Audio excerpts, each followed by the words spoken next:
Good morning, students. Today, our topic is disk management. So, first, come to the introduction part. Secondary memory is not a part of the computer. We do not take the secondary memory as a part of the computer. We take it as an input-output device. To implement this secondary memory in hardware, there are many options like optical disk, DVD drive, tape drive. But here we are going to discuss about the disk.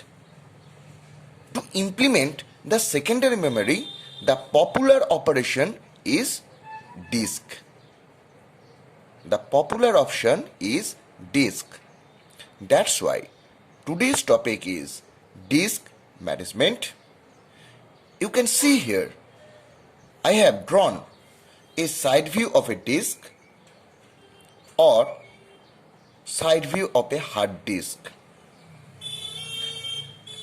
The structure says that there is a read-write arm and the disk is a combination of platter or it called be surfaces.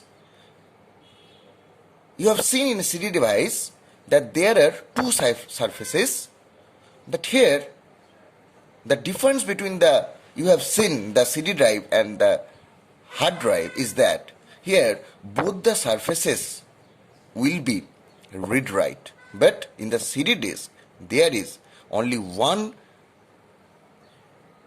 side there will be a read and other there is something written, there is something company name, which company of the disk. But here is the difference between this. Here both the sides are written, but in what you have seen in the CD disk there is only one side is written.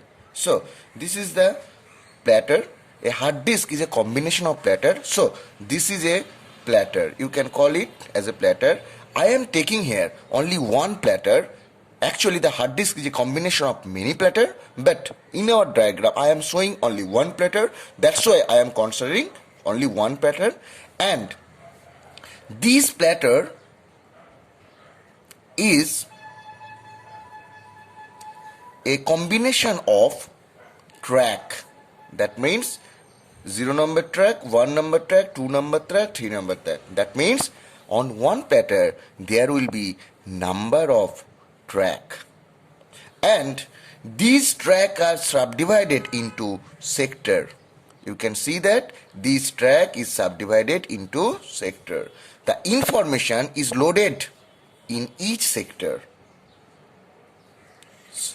and the rotation will be look like this, and this is called the spindle. So let us rewind once again. We are discussing about the disk structure. From here you can see that the disk is a combination of platter, and the platter is combination of track, and track is divided into sector. There is a read-write head that is attached to the disk arm, and the information is stored in this sector. To access a data or information, the read-write head must first access the track.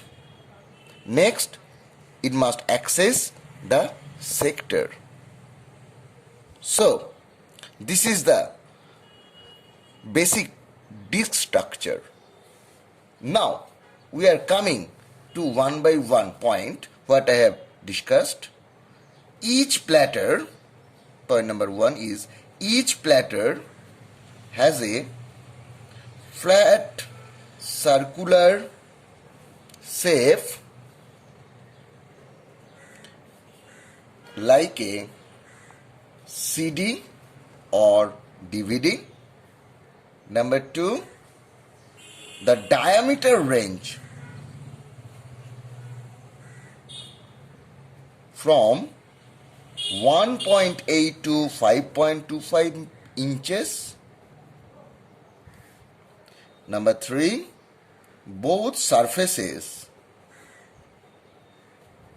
are covered by magnetic material. Number 4, read-write head is attached to the disk arm. Number 5, surfaces are divided into circular track. Number 6, tracks are divided into sector. So, these are the points which I have discussed. So, let us first come to the one by one. Each platter has a flat circular shape like a CD or DVD. That means there should be number of surfaces in a disk where we can read or write for both the surfaces. They are clapped together to form a disk, but here we are considering only one platter we have. That means each platter has a flat circular shape like a CD or DVD is discussed. The next point is diameter range from 1.8 to 5.25 inches. This is a technical term. This diameter helps us for the capacity. If the diameter is big, then the capacity of the disk will be very big. Next point is both surfaces are covered by magnetic material. That means the coding is done by magnetic material. Next, a read-write head is attached to the disk arm.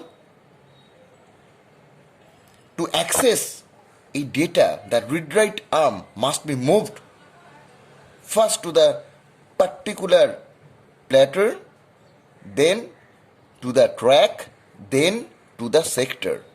To access the data, there must be a read-write arm. Surfaces are divided into circular track. You have seen here, surfaces are divided into circular track. And tracks are divided into sector. You have seen these are the sector. So, these are the basic structure of a disk, and the disk structure is followed by this following point. Next, we will come to seek time. The time need to move the read-write head to the desired track. So, seek time means the time need to move to the read-write head to the desired track. Suppose this is my read-write head. Now, to access a data, it must be moved either from 0 number track, 1 number track, 2 number track. So, the read-write head is to be moved from 0. If it want to access from the 0 number track, so the read-write arm will be here. If it access from the 1, the read-write head will be 1.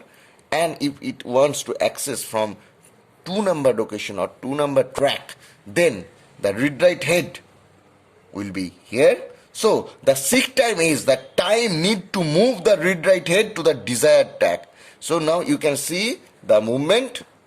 So, this time is called the seek time. Next, we will learn what is rotational latency. Rotational latency means the time required to move the desired sector under disk head. Now, we have seen that what is seek time. Seek time means the time required to move from 0 number to 2 is called the seek time. Suppose you want to access 0 number track, so the head must be on the 0 number track. If it want to access the 1 number track, the head must be moved from 1 number track. And if it want to access from the 2nd number track, so the read-write arm must be moved to the 2nd track. But suppose the you want to access from this sector. Now the read write arm is here, but to access the data from this location, this sector must be moved towards the to the read write arm. So this time is called the rotational latency. So the rotational latency means the time required to move the sector under read write arm, that is called your rotational latency. And seek time means the time need to move from the track, from one track to another, is called the seek time. So this is the basic difference between seek time and rotational latency. Now we are in a multi-programming environment, so there will be multiple number of programs that reside in the main memory. Some process want to access from track number 0, some want to access from track number 1, some want to access from track number 2, and some want to access from track number 99. So there will be multiple number of requests to access data from different track. So a disk scheduling algo must be implemented in this topic. The objective why we use the disk scheduling algo to minimize movement of head so that the total access time will be less. For this objective, we use the disk scheduling algo. Disk scheduling algo means if there are multiple number of requests which will be executed first, that is decided, or what will be the order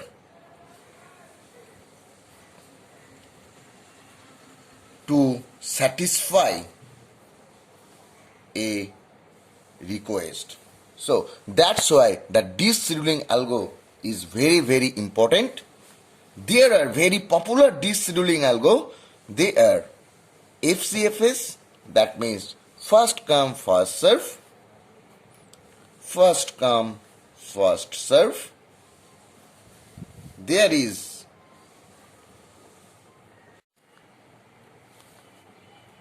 SSTF, shortest seek time first.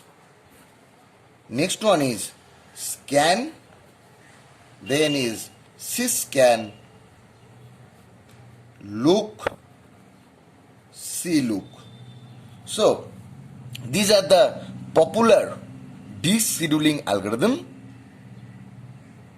and in our next class we will discuss or we will solve some numerical problem on or using this algorithm, and we will find the average head movement for each algorithm. Now the time comes to conclude our today's lecture.